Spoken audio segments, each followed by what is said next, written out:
हमारे समाज बिल्कुल। आज देश विदेशों में, पूरे विश्व में नास्तिकों की या तार्किकों की संख्या बढ़ती जा रही है। अगर पूरा समाज नास्तिक बन जाता है, हर एक व्यक्ति नास्तिक और तार्किक बन जाता है, तो समाज को किस तरह से विकसित करेगा? बिल्कुल, अगर एक व्यक्ति जो है जो भी तर्कशील होना, नास्तिक होना या वैज्ञानिक चिंतक होना, ये सारी लगभग एक ही मिलती जुलती चीजें हैं। तो जब वो व्यक्ति नास्तिक हो जाएगा तो वो समाज को डेफिनेटली जो है वैज्ञानिक तरीके से देखेगा।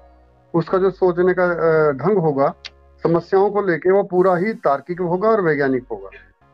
तो इसीलिए उस जो विकास की जो संभावना है और ज्यादा बनेगी। दूसरा क्या है कि जो व्यक्ति नास्तिकता की तरफ जाएगा वो साथ ही जो है मानवतावादी भी होगा। विज्ञान को अपनाने की वजह से उसको पता लगेगा कि सभी इंसानों के अंदर एक जैसा वही खून है, वही सब कुछ है, कोई किसी के उसमें कोई फर्क नहीं है किसी चीज का। तो वो ये जो हमारे जो बाउंड्रीज बनी हुई है डिफरेंट किस्म की, ये बाउंड्री टूटती हैं। आज हम देखते हैं कि विश्व में जितने भी जो नास्तिकवादी हैं वो साथ में मानवतावादी भी हैं, और बहुत साथ के साथ जो ना वो पदार्थवादी भी हैं। उनका जो चिंतन है भौतिकवादी चिंतन है, वो समाज को वैज्ञानिक ढंग से ही देख रहे होते हैं। तो ये सारी जो हैं, ये तीनों चारों जो कंसेप्ट हैं, इन सब का एक ही निचोड़ है कि विज्ञान को जीने का आधार बना लेना, और फिर समस्याओं को, जो भी मानव जीवन की समस्याएं हैं, उन सारी समस्याओं का जो अध्ययन है वैज्ञानिक ढंग से करना, उन समस्याओं के जो है ना हल वैज्ञानिक ढंग से सोचना। हम देखते हैं कि पीछे कोरोना आया तो उसमें कितने लोग फंसे हुए थे, लेकिन वैज्ञानिक ढंग से उसमें आगे बढ़े, वैज्ञानिकों ने उसमें खोजें करी, वैज्ञानिक तरीके से सोचा, तो उसका वैक्सीन विकसित हुई। इससे पहले भी हम पीछे अगर हम जाते हैं तो काफी हद तक जो है हम बीमारियों के ऊपर वैक्सीन वैक्सीन हुई। ये सारे वैज्ञानिकों ने खोजी हैं। वे लोग जो मतलब आध्यात्मिकता से जुड़े हुए थे, धार्मिकता से जुड़े थे, उन्होंने तो कोई खोज समाज के लिए नहीं की ना।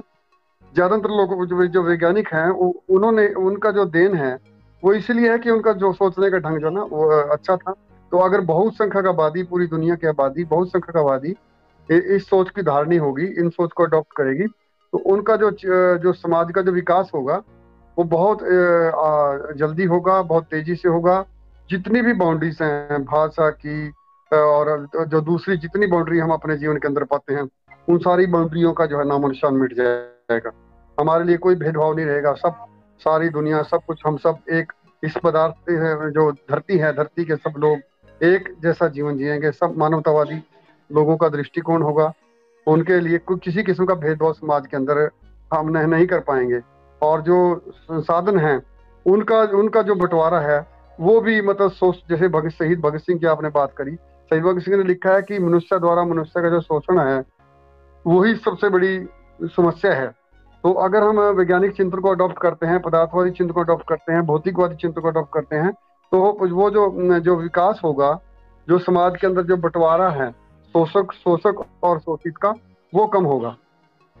जो जो भी कुछ पैदा होगा वो समाज के भले के लिए होगा, लाभ के लिए नहीं होगा, जरूरत होगा।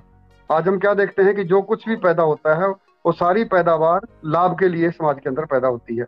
कुछ लोग लाभ कमाना चाहते हैं, इसलिए वो समाज के अंदर वो चीजें पैदा होती हैं विकसित, तो कुछ लोग उसके ऊपर कब्जा करते हैं, कुछ लोग शोषित हो जाते हैं, उनका शोषण किया जाता है। तो ये सारी स्थितियों के अंदर बहुत बड़ा बदलाव आएगा निश्चय ही। मतलब भगत सिंह आगे अगर उसकी सोच के लेकर हम चलते हैं तो वो समाजवादी व्यवस्था की बात करते हैं। तो वो उस व्यवस्था के अंदर यही होगा कि जो जो विकास है, जो शोषण है वो सब शोषण से मुक्त होगा और विकास सबका होगा। तो इसलिए ये धीरे धीरे बढ़ रही है जो संख्या है। अब हम लगभग जो आंकड़े हैं इस समय, जो विश्व के आंकड़े आ रहे हैं, उनमें हम देख रहे हैं कि बड़ी तेजी से बढ़ोतरी हो रही है। भारत के अंदर भी बड़ी तेजी से बढ़ोतरी हो रही है। भले हमको लगता है कि ऐसी स्थितियां नहीं है, लेकिन ऐसा नहीं है। लोग बहुत अच्छे ढंग से सोच रहे हैं, लोग चीजों को समझ रहे हैं। और जो पुरातन पंथी चीजें थी जो समय के अनुसार अपना जो पीरियड था वो अब खत्म कर चुकी हैं, तो उनसे लोग मुक्त हो रहे हैं, आगे बढ़ रहे हैं। अभी मतलब ऑस्ट्रेलिया की आबादी के आंकड़े आए थे कि वहां लगभग 40% के लगभग आबादी जो है नास्तिकता को अंगीकार कर चुकी है। बहुत सारे कंट्री तो बिल्कुल 100% हो चुके हैं। नॉर्वे है, स्वीडन है, ये बहुत सारे कंट्री ऐसे हैं जो, और वो सबसे तरक्की पे हैं। नॉर्वे को हम देखते हैं कि वहाँ बताते हैं कि जेलें तक समाप्त हो चुकी हैं। लोगों का जो है ना वो सोचने का समझने का सारा तरीका बदलता जा रहा है। तो ये तो है, जो शोषण की जो चीजें हैं ये भी गिरती हैं। हम ज्यादा से ज्यादा मानवीय हो जाते हैं।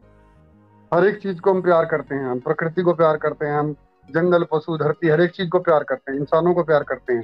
ये तभी संभव है जब हम इस चीज को अडॉप्ट करते हैं। शहीद आजम भगत सिंह का यही सपना था। इसी चीज को उन्होंने अपने लेखों में, जितना समय उनको मिला, एक बहुत छोटा जीवन उनको मिला, उसके अंदर जो उन्होंने लिखा तो वो लगभग उन्होंने काफी कुछ स्पष्ट किया इन चीजों को। और अब तो विज्ञान की और बहुत सारी तरक्की हो सकती है, विज्ञान की बहुत सारी खोजें आ चुकी हैं हमारे सामने।